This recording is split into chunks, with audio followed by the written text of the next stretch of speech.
Oggi a Dai Roma News. Maresca, l'arbitro con le parole chiavi in testa. Lukaku, c'è sempre una prima volta. I tifosi ripuliscono campo Testaccio. Luigi De Siervo, ci fa o c'è? Inizia Dai Roma News. Buongiorno. Benvenuti a Dai Roma News. Prima di iniziare ti ricordo di mettere un mi piace e non mancare di iscriverti al nostro canale. La trasmissione viene pubblicata ogni martedì. Ecco le ultime notizie sulla Roma.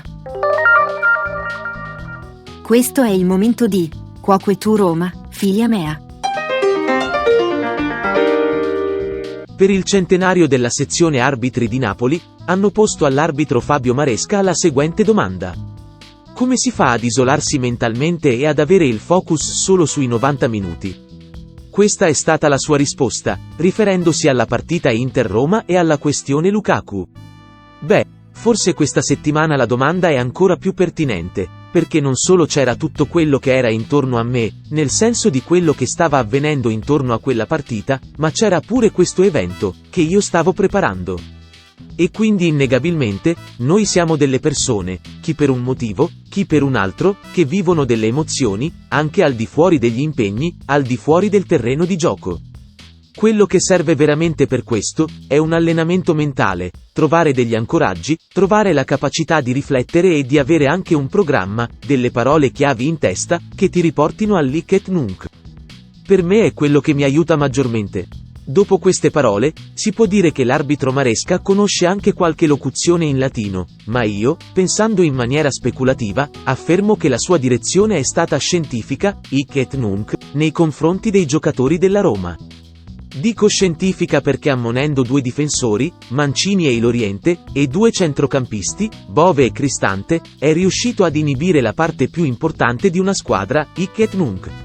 Aggiungo anche, che la Roma non ha perso per colpa di Maresca, ha perso per suoi demeriti, ma il signor Maresca, specialmente quando ha redarguito Mancini ammonendolo per le sue rimostranze, e avvertendolo che lo avrebbe cacciato via alla prossima, non ha tenuto minimamente in considerazione che il calciatore era il capitano, e che quindi poteva rivolgersi all'arbitro.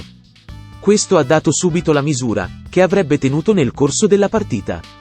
E allora, quoque tu, Fabio Maresca, fili mi, hic et nunc, ovvero, qui e ora, inizia ad essere meno prevenuto. Grazie, e alla prossima. Sei un appassionato di calcio e vuoi sapere tutto sulla Roma? Dai Roma News è il canale che fa per te. Qui troverai notizie, approfondimenti, interviste e molto altro, e sarai aggiornato su tutto quello che succede alla Roma e sul mondo giallorosso. Iscriviti al canale e non perderti nulla sulla Roma. Adesso è il momento di il punto del mister.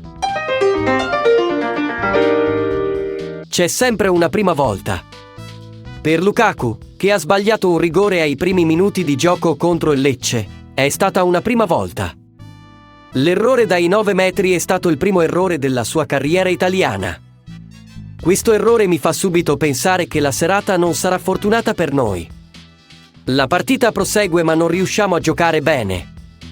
Una parola voglio spenderla per Houssem Aouar. Il calciatore inizia ad avere un buon rendimento. Mi è piaciuto. Poi Evan Ndicka, non sarà un centometrista, ma a mio parere migliora partita dopo partita. E poi, ecco un finale alla Hitchcock. Il Lecce va in vantaggio a 10 minuti dalla fine. La Roma non riesce a pareggiare e la palla non entra sino al termine dei 90 minuti. 5 minuti di recupero. La solita follia di Mourinho, tutti gli attaccanti dentro. E poi, un finale al cardiopalma. In 2 minuti, dal 92esimo al 94esimo, avviene il miracolo. Prima Asmun e poi Lukaku portano la Roma dall'inferno al paradiso. Un finale strepitoso, ma da non ripetere, non si può andare avanti così. Sempre forza Roma! Venerdì scorso, molti tifosi giallorossi con tanta buona volontà si sono riuniti davanti al famoso campo Testaccio per collaborare all'opera di pulizia straordinaria avviata dall'AMA e il servizio giardini con il Campidoglio, il primo municipio è la stessa Roma. La zona, come è noto, è in stato di degrado e abbandono da molto tempo. Venerdì non era un giorno qualsiasi. Il 3 novembre del 1929, infatti, fu inaugurato Campo Testaccio e si giocò la prima partita tra la Roma ed il Brescia. A ricordo di quell'evento, i tifosi della Roma hanno voluto ripulire la zona dove sorgeva l'impianto sportivo. La Roma ed i suoi tifosi hanno sempre dimostrato di essere molto interessati al destino dell'impianto. In particolare voglio ricordare che Silvio Sensi, padre di Franco, presidente del terzo scudetto giallorosso, ha contribuito a costruire Campo Testaccio. Mi auguro che l'amministrazione capitolina possa dare il giusto lustro a un patrimonio della nostra città, ha scritto sui social Rosella Sensi, ex presidentessa giallorossa. In conclusione siamo al momento di Parla Pasquino. Le parole di Mourinho? Lo stimo per quello che fa per la Roma e per il calcio, ma le sue dichiarazioni sono suonate come un alibi. Basti pensare al Barcellona che ha giocato in Champions e poi il classico alle 16. Il tema del recupero non poteva essere gestito meglio. Una partita importante deve giocarsi nel momento di maggior picco. Queste sono le parole del signor Luigi Siervo, amministratore delegato della Lega Serie A. Ma questo signore ci fa o c'è? Ovvero, per essere meno dialettali, fa il tonto o è tonto davvero? La Roma ha giocato contro l'Inter che aveva giocato 2 giorni prima della sua partita contro lo Slavia Praga, mentre per la Fiorentina, che aveva giocato il giovedì come la Roma, l'incontro Lazio-Fiorentina è stato disputato il lunedì. Questi sono fatti, non alibi. Questa è la protesta che ha mosso Mourinho con le sue parole, e non certo per crearsi un alibi. E in più, la posizione del club giallorosso era già stata espressa prima della gara, proprio per evitare che suonasse come alibi.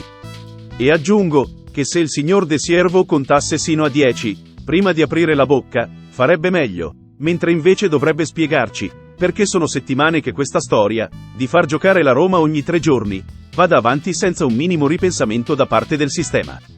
E con ciò, ho detto tutto. E quindi, dai Roma! Per il momento è tutto. Se ti è piaciuta la trasmissione metti un mi piace. Ricorda di seguire le nostre notizie, iscrivendoti al nostro canale. Per riascoltarci, noi pubblichiamo ogni martedì. Appuntamento alla prossima edizione di Dai Roma News.